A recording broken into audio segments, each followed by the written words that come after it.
Hans Schwartz with the High Desert Watch Company in Grand Junction, Colorado. And today we'll answer a pressing question. What would an ETA 2892A2 movement look like if it had a peripheral rotor? First, let's take a look at a familiar sight.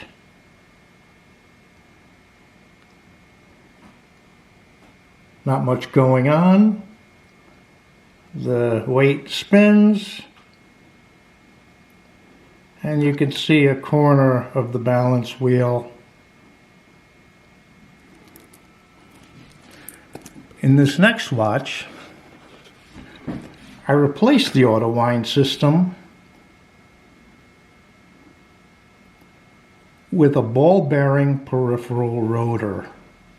I had to fabricate a new case back as well so we can get a good view of the entire mechanism.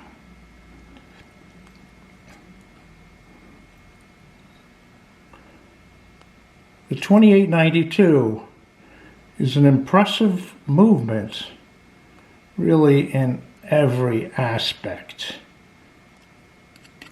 to the point where it's become commonplace.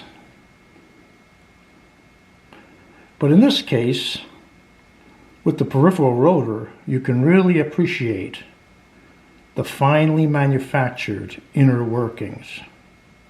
The common 2892 is now truly a thing of beauty.